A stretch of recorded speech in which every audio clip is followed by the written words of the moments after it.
he tried to disrupt and distort the very essence of womanhood and the powerful influence women have on the coming generations. Think about it. Wouldn't Satan be 100% down for abortion?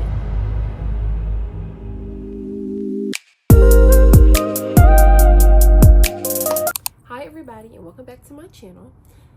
So today I want to dive in on what I believe is the real reason why there is such a strong attack on women.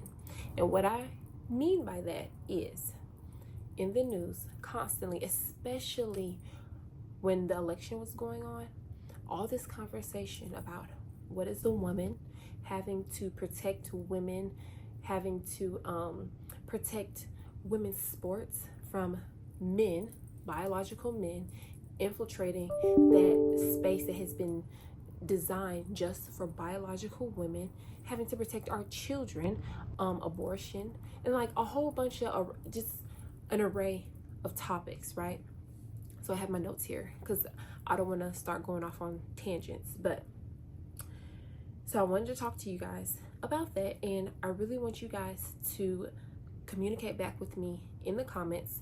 I'm going to try to read every comment that is posted on this video, and maybe there'll be like a part 2 to answer some of your questions or bring up some of your concerns or your comments.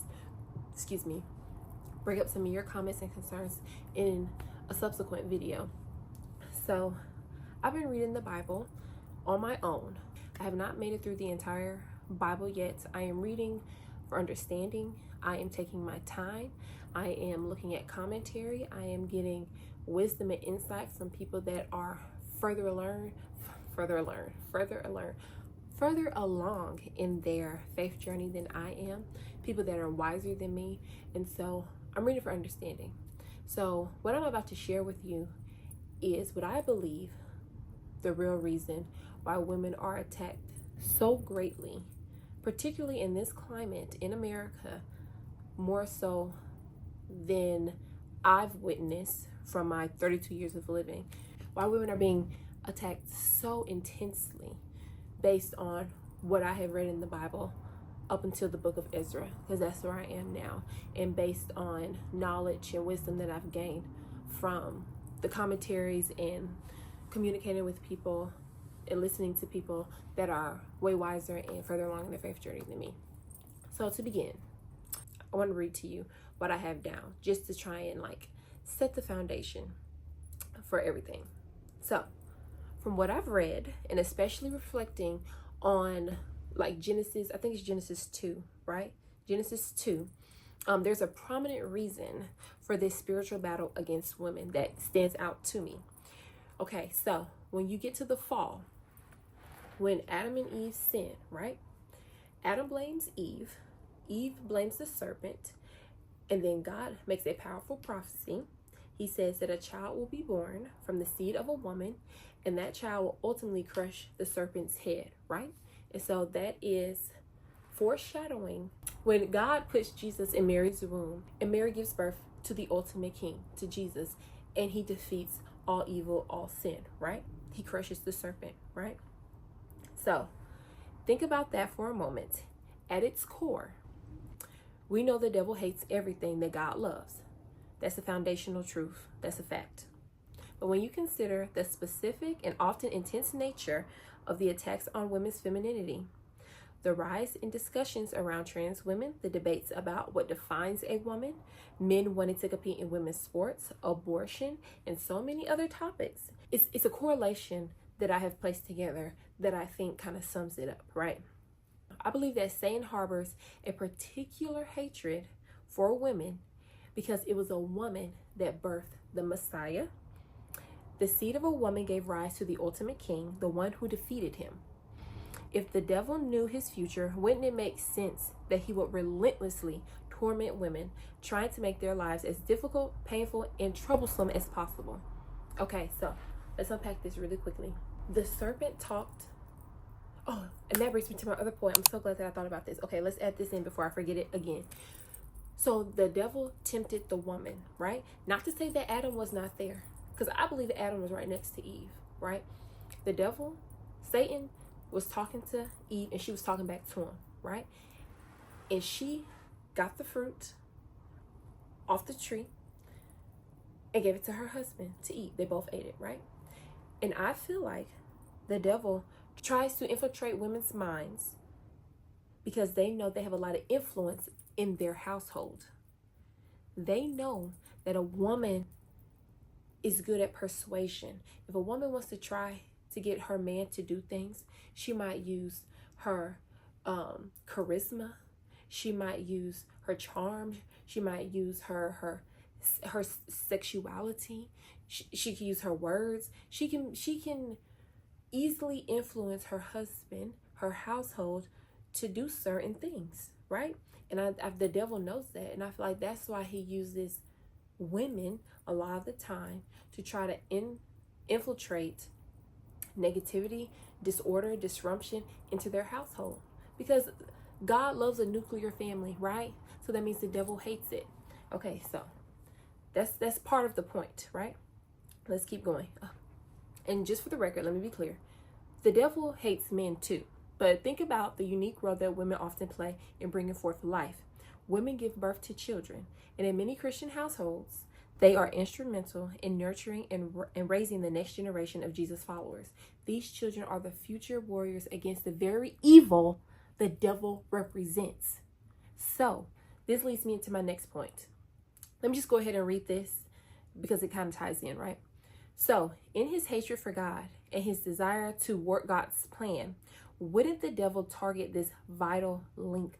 Wouldn't he try to disrupt and distort the very essence of womanhood and the powerful influence women have on the coming generations? Think about it. Wouldn't Satan be 100% down for abortion? Wouldn't he want to destroy something or someone in infancy rather than having to destroy them in adulthood? It makes a chilling kind of sense. He's going to attack the source, the vessel through which salvation came into the world and through which future generations of believers will rise. Wouldn't the devil advocate for abortion to kill off potential Jesus followers? Wouldn't he want to cause that type of disruption and pain, knowing that not only is he killing a person that was made in the image of God, something that God said was good, right? But he's also leaving that woman and that man emotionally, physically, mentally destroyed and altered forever. But that's what the devil wants.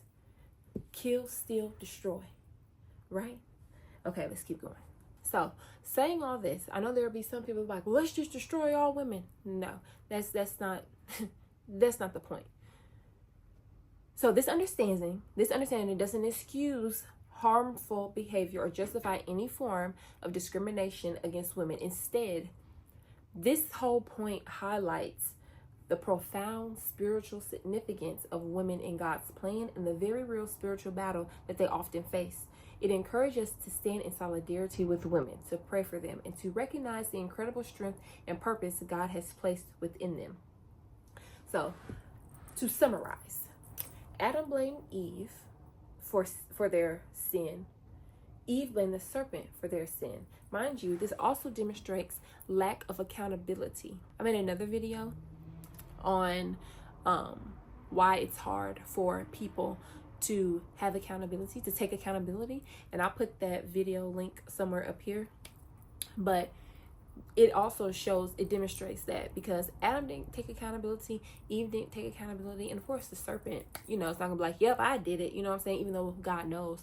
But he tried to persuade Eve to disrupt her household, and it worked, right? And then God made that prophecy that the seed of a woman was going to crush the serpent's head. Everything God says comes to fruition. So Satan knows his fate, right? So when it makes sense, if you're thinking the way the devil operates, right? I'm going to make women's lives miserable.